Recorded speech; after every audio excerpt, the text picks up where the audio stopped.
We have stopped the shooting.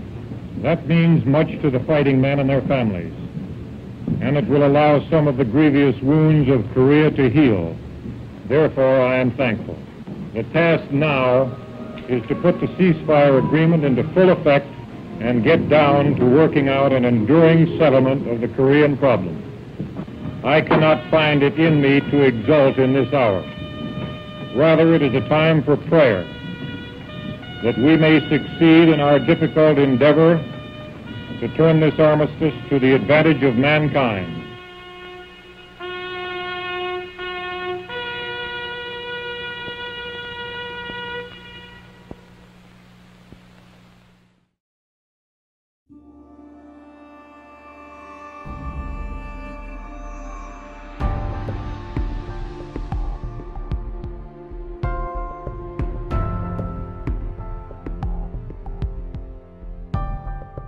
You know, there's a large number that are missing from Korea. There's about 8,000. There's even more from World War II. But with Korea, we have a lot of the family members. So sisters, brothers, spouses may still be alive. And if we can identify them before, you know, we lose them also, that would be really great. You know, we're gonna wait and we'll watch that. You know, set of remains, full honors, go out the door and go home to their family. That's what keeps us going on those days that you're just like, you want to pull your hair out. To be able to be a part of these men's stories in such a profound way, and to be able to bring that peace to the family it's a great feeling. I feel like, to some extent, I owe my life to the service member who lost their life in North Korea. North Koreans by the tens of thousands flocked to the dock area to plead for evacuation. From this one area, more than 90,000 North Koreans deserted their homes rather than return to the life they had experienced under communism. My grandparents were on the U.S. Navy ship when they evacuated from the port of Hungnam right after the Battle of Chosin. So 98,000 civilians were on that ship, and there were my grandparents. And most of the K208 remains actually come from the Chosin area. So to me, it's like my grandparents survived when those service members died in the Chosin reservoir. And I am here to identify those guys, to send them back to their families. And that is very rewarding. It's beyond description. We're doing great work right now between, you know, our recovery efforts, between the Korea Forward element, our permanent investigative presence that we have in South Korea, our planning for North Korea. I mean, as soon as North Korea opens up, we're ready to go in there and set up 2 base camps and 2 recoveries and just go full speed ahead to start bringing those 5,000 or so back in North Korea back to the United States. So yeah, we have a lot of different things going for us right now in the Korean War, so I'm definitely looking forward to the next 5 years. The project is called K208. It's dubbed K208 because we received 208 coffins or boxes from North Korea mostly back in the 90s. And the North Koreans gave us the box saying each box represents one individual. And that's what we're trying to identify.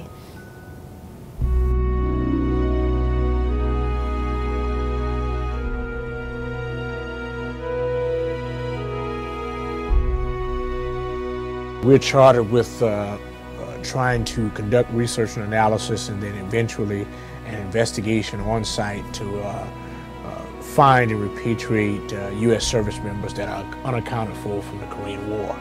It's a very kind of scientific and a very intuitive process as well. Like if you got a collection of data that says, okay, well, based on this data, it looks like this individual is stuck on this hill somewhere. There's a preponderance of evidence, historical data and literature that says that it's probably a 75% chance that he's here. Or back to the science, you plot them all on the map and it says, hey, we've got a cluster of individuals, so common sense says, hey, let's go to that cluster.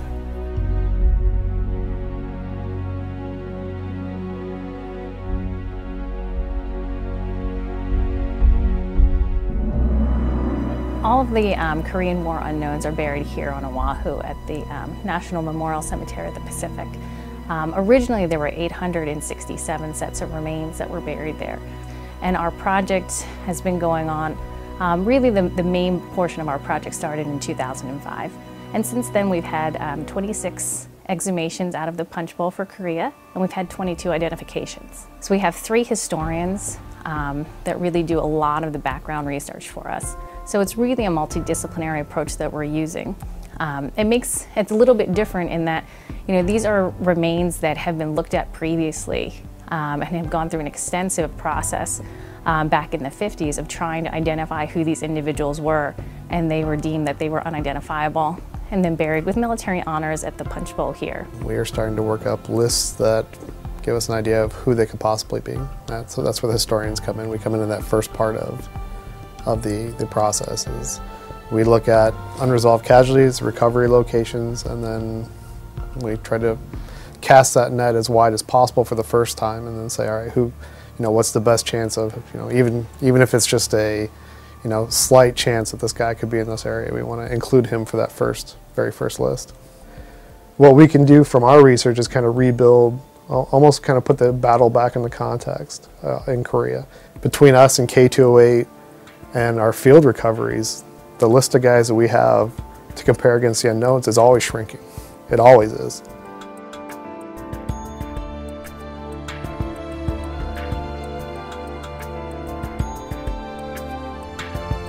Eventually, North Korea is going to allow us back in. And right now, things are on a hold, but as soon as that floodgate opens, we'll be seeing more. We'll be seeing more Americans coming home. We really need more photographs of our unresolved cases. So anyone that could send in particularly smiling photographs of soldiers, Marines, airmen, that would be great. And then if they have any medical records that may not be in their military record to make copies of and send in, that would help us greatly also. K208 is identifying many service members, and that's thanks to the family who donated their family reference samples. Because the more family reference samples we have, the better chance we have to identify a service member. We're always looking for a new way, a new angle, a new type of methodology in order to do the mission more effectively and efficiently, and that will get us to those individuals in a more rapid fashion. So we're not just sitting here resting on our laurels. We are feverishly working to come up with innovative ways to get to a level where we are more successful in finding unaccounted for service members from the Korean War. So.